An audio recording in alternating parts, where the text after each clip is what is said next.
Welcome back to the Manor. Julian McBain here, and today we are going to be talking about, well, a couple of things actually. As we get into the migration hunt of the evening. But before we get started, if you're new to the channel, welcome to the Manor. Make sure you take a moment and subscribe down below. We are on the road to 13 million subscribers, one subscription at a time, so make sure you subscribe. Also, please consider going to patreon.com/JulianMcBain if you want to support my work. You will get a copy of the Modern Entropian for becoming a member. And you will also, within the next couple of weeks, be getting a copy of Personal Finance for Gamers, because I sat down to work on it tonight, holding myself accountable here, and realized I was a page and a half away from the conclusion. So I got into the conclusion. It's not quite finished yet. There's some formatting issues I'm having because I needed to move it from one program to another. And then there's some examples I wanted to add in. And then I will be posting that to the Patreon. Which will be available. I only have the one tier, the $5 tier, so it's not like it's going to be more expensive to get both books. So there.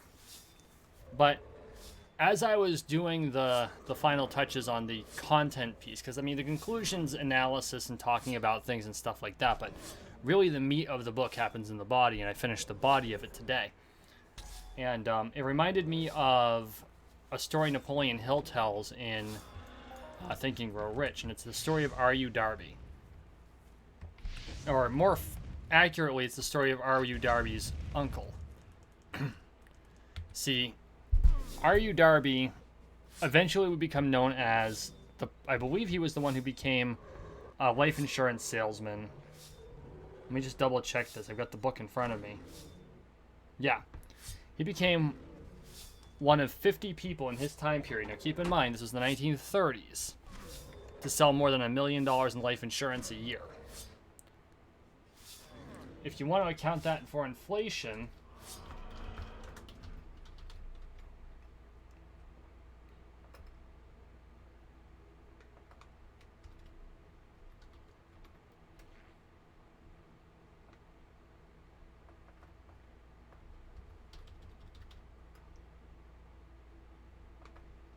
that's $15 million. 15.4. So, one, that tells you how much the dollar's inflated in the last freaking 100 years, 90 years. But, so $1 million in insurance every year. For years, he became one of the top life insurance salesmen in the country. Which, if you've ever sold life insurance, let me tell you, that's freaking amazing.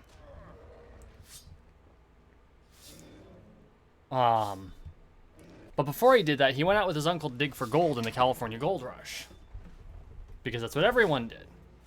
So they raised funds, they bought the machinery, they went out there and they dug, and they struck gold. And they dug, and they dug, and they dug, and they dug. And just as or just before recouping their startup costs, it dried up. And after fruitless digging, they gave up.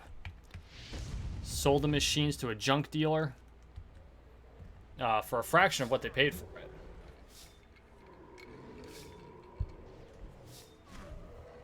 And then went home. Now, the junk dealer was a smart man. And with the claim having been given up on, he accepted the claim too. It's like, why not? It's a little bit of land, right? The junk dealer, being a man of shrewd intelligence, hired a geologist to inspect the digging area. And the geologist said, yup, I bet you find gold about 3 feet that way. And he pulled the machinery back in, and sure enough, he found a fortune in gold. Of course, R.U. Darby and his uncle were miffed, but they got it. They made a mistake. It happens. But it was a lesson for R.U. Darby. Never give up. Never stop 3 feet from gold. What occurred to me as I was finishing up the body of this ebook, which I'm sure at some point I will eventually publish after an exclusivity period for my members is over, of at least 12 months. It might be 24. Or maybe I'll publish an edition of it. I don't know. I had stopped 3 pages, actually it was more like 2, from the end of the book. Which means I basically stopped 3 pages from gold. For lack of a better term. I mean, do I expect this to give me riches? Probably not. What my hope is, though, is those that do read it can use it to set their own life straight. And whatever you do, that should kind of be your goal as well. What I mean is, when you're doing something, don't stop until you know for a fact that it's dried up. Pull in other people to double check. You know, find an expert. Find a mentor. Find someone to double check what you're doing. Because too often do we go in and we get halfway through a thing and we're like, this isn't working, time to give up. And if you'd only put in a little bit more effort, a couple more days, maybe a couple more weeks, it would have paid off. It might not even be that much. It might be one more phone call.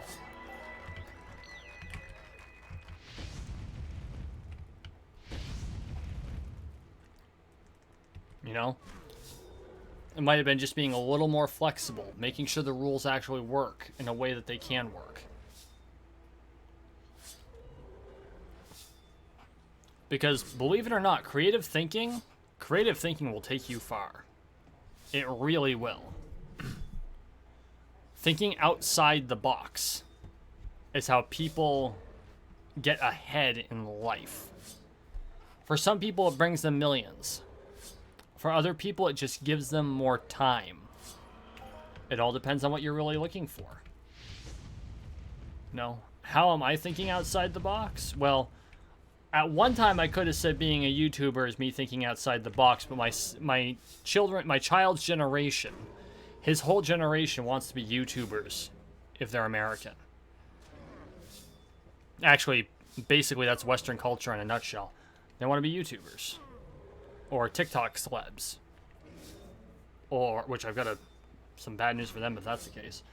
Or they want internet fame. Right? Which can work. But just like anything else in life, it's subject to the Pareto principle.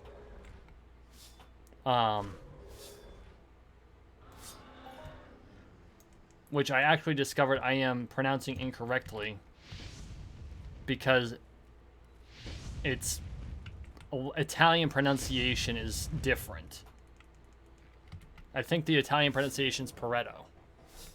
But I'm going to continue to use Pareto because that's what I know it as, and I apologize to Mr. Pareto.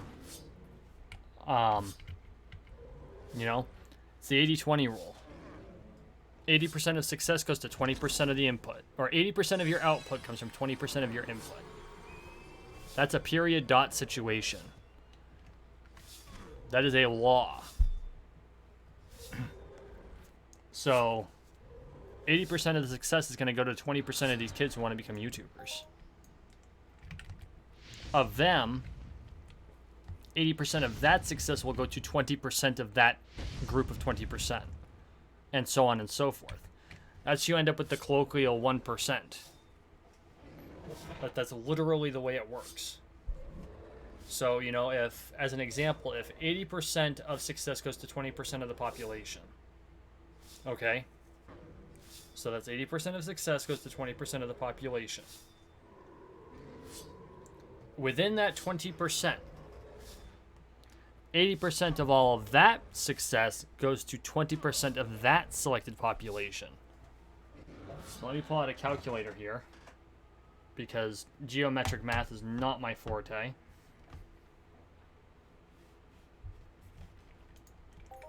Make sure the hunt continues. So 64% of overall success goes to 4% of the population. Think about that for a second.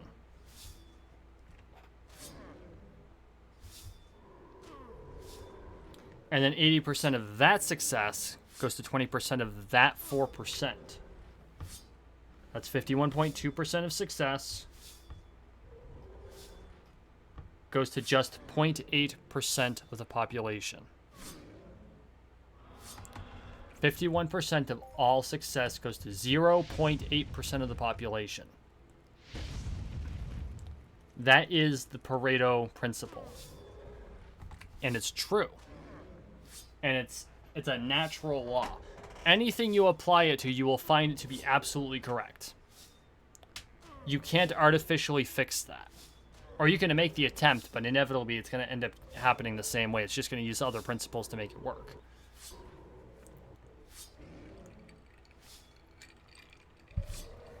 That's why you have people like PewDiePie, who has 100 million subscribers.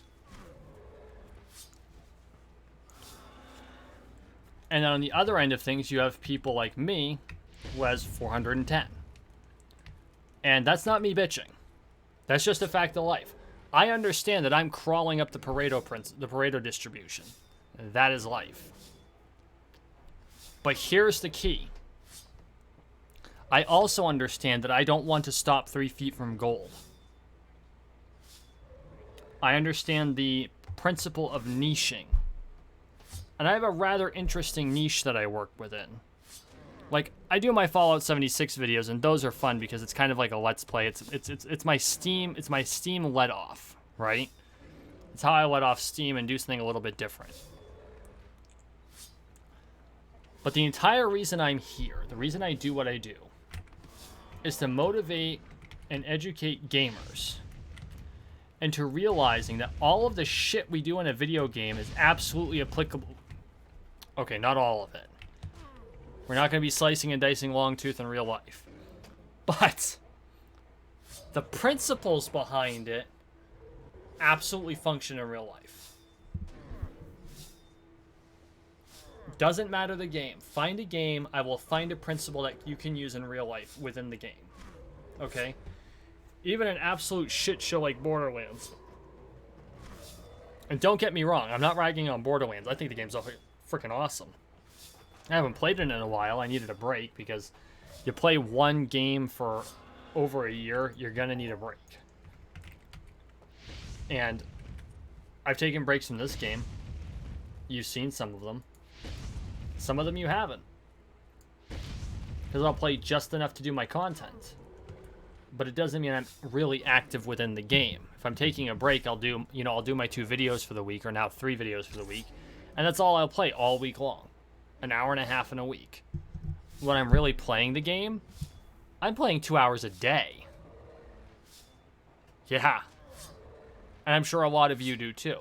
Now, out of all games, this is the easiest game for me to not give up because it's so chill.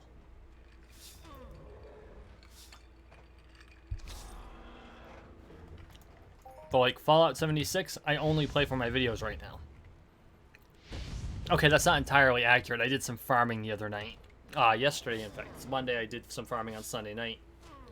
Where I basically just farmed lead. Because I needed ammo. Kind of hard to make ammo without lead, let me tell you. That's as true in real life as it is in the game. So yeah, that's my goal. That's the entire reason I do this. I want to inspire you. You are gamers. If you're watching this channel, there is a 90% chance that you are a gamer of some sort. Otherwise, you wouldn't have run into my channel. I mean, yeah, I tag in my tags. I'll put the names of the people I'm quoting. You might have run into my channel that way. Maybe you ran into my McBain moments. But realistically, if you're watching my channel, you're probably a gamer. If I can get one of you One. Or better yet, let's say 1%. So, I have 410 subscribers. Roughly half of my viewers are subscribed. Please do me a favor. If you do watch my channel, please consider subscribing. Because, yeah, only 49% of my viewers are subscribers. I'd really appreciate the support. If I can get 1% of you to get your shit together, put your lives together, and realize that all of the things you learned being a gamer can actually apply to you in real life, I'll have succeeded. I'll have entirely made my point. I mean, this is only one of several life goals. I've been through my goals on my streams before. You can watch the one from last week, Friday's stream. Watch the replay. I laid my goals out right out on the table. Right down to the dollar amount I want to earn in my life. Or have in the bank. I am not bashful about it. I want 13 million subscribers here, and I want $10 million cash and assets. You want to see what my other goals are? Go check out the live stream replay from last Friday.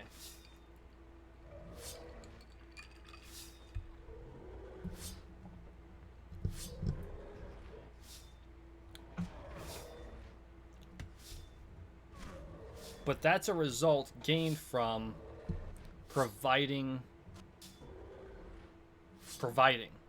solving problems.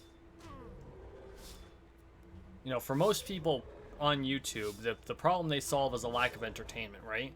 Well, now there's 130 million YouTubers. Or I should say this on global.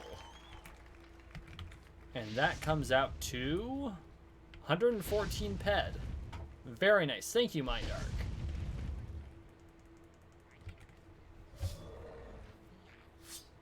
$114 ped. The problem I want to solve for you is I want to help you put your lives together. And I'm a great example of someone who let his life go to shit and had to rebuild it from the ground up. So in my life, I have slept in $200 a night hotel rooms and slept on the floor of a rotting trailer within months of each other. Think about that for a second. Months. I've lived with family. I've lived with whoever I was dating. I've lived alone.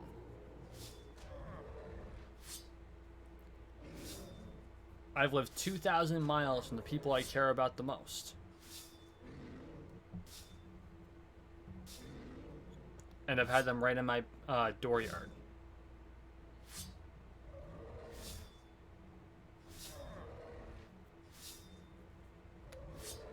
I have been in a position where I need to be on welfare. And I've been in a position where it was hard to make it, but I wasn't eligible.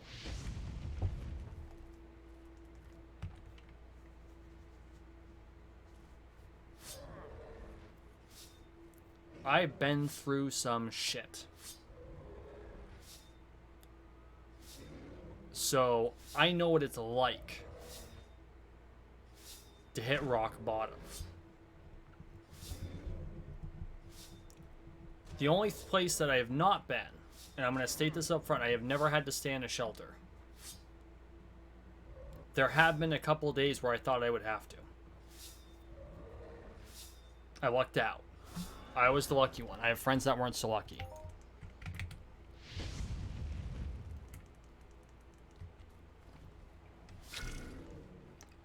But I have been close. I've been within hours.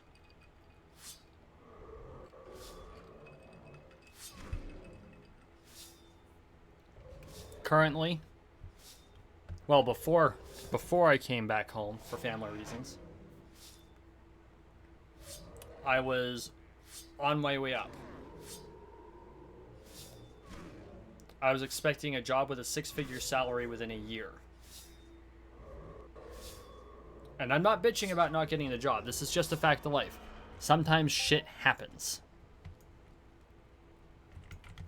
Family suffered a loss. I came home to support the family. Instead of moving my son out to the Midwest, I came to my son.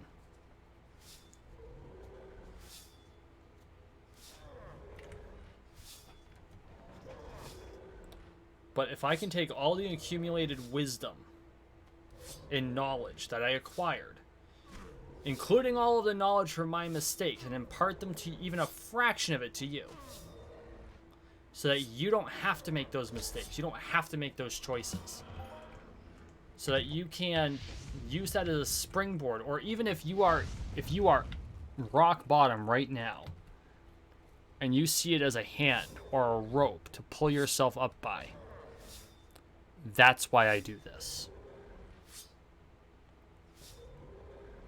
And the worst thing you can do is stop 3 feet from gold. Because it doesn't take much to stop 3 feet from gold. It's the easiest thing in the world, because you don't know when you're 3 feet from gold. You'll think you're a mile away. And sometimes that gold is only a phone call.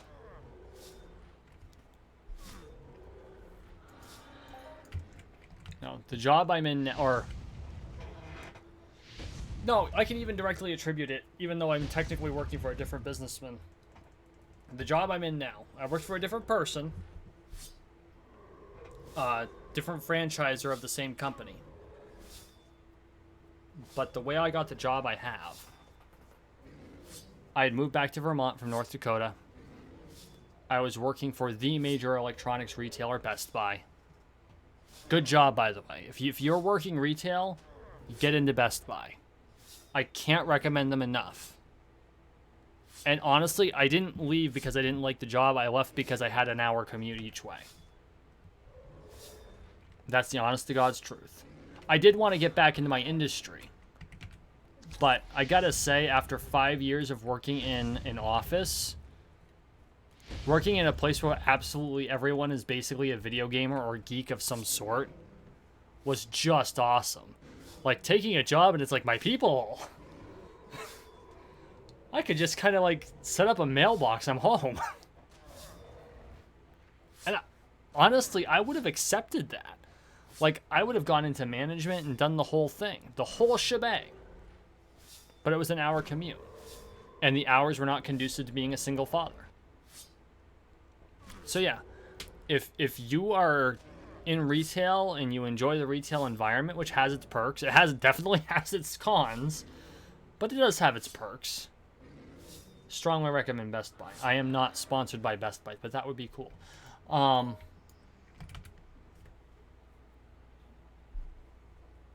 But no, I had purchased a service from this firm, and the owner of the business always calls in his customers to talk with him, and you know that's the way a lot of the small business sales works. You'll have the employees will make the sale, but then the senior person or the owner or the agent or whatever they call them will call them in to sit down personally. One, to get to know them, because there is wisdom in relationship management in finance, but also there is wisdom in just understanding your customers and making sure that they were sold everything they needed to be sold. And I'm not saying everything you wanted them to be sold on, what they needed. There is a difference. I work in consultative sales, not in raw sales.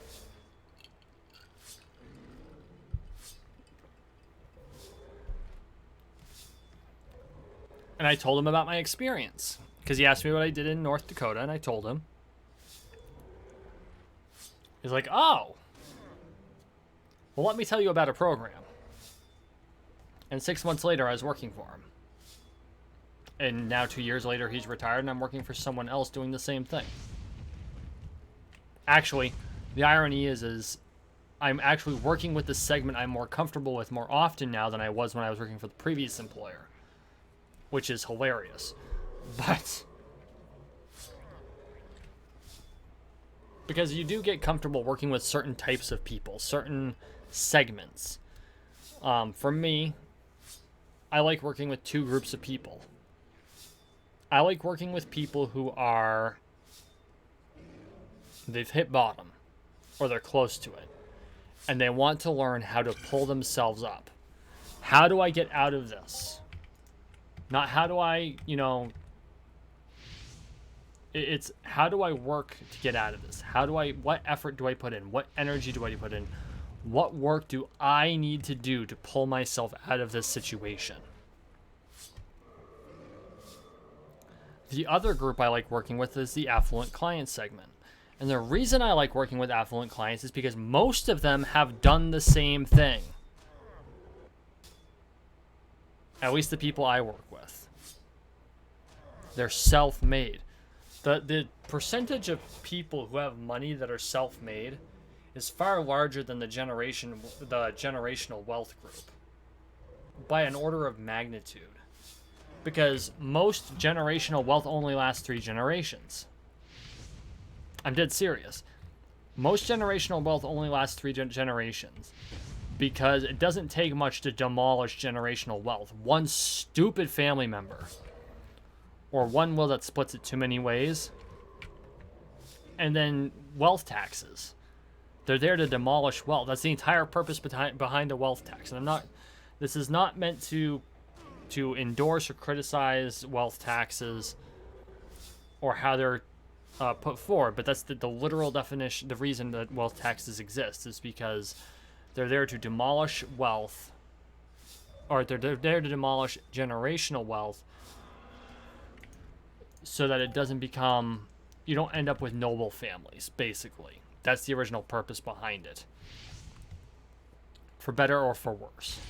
Now, there are ways around it, and anyone with half a brain and that much money is going to set in motion those things with a good lawyer. But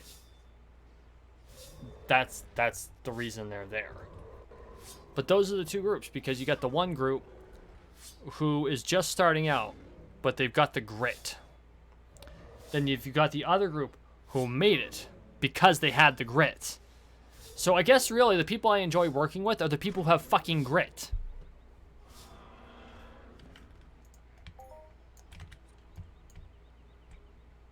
So I guess I got a question for you. As you listen to my video, if you've made it this far, listen to me ramble on again. Maybe you're subscribed, maybe you're not. Do you have the grit? Do you have the grit to keep going in case you're only 3 feet from gold? Do you have the grit to seek out what it is you really want in your life? Do you have true grit? Good movie, by the way. The original with John Wayne. I haven't seen the remake yet. Tangents. Because if you really want to get somewhere in this life, all it takes is grit. And you may laugh at me. You may not believe me, but that's the honest to God's truth. Straight up. Without grit, I would not be servicing my, well, it's only about $100,000 now, my $120,000 in debt. Without grit, I would not be where I am today.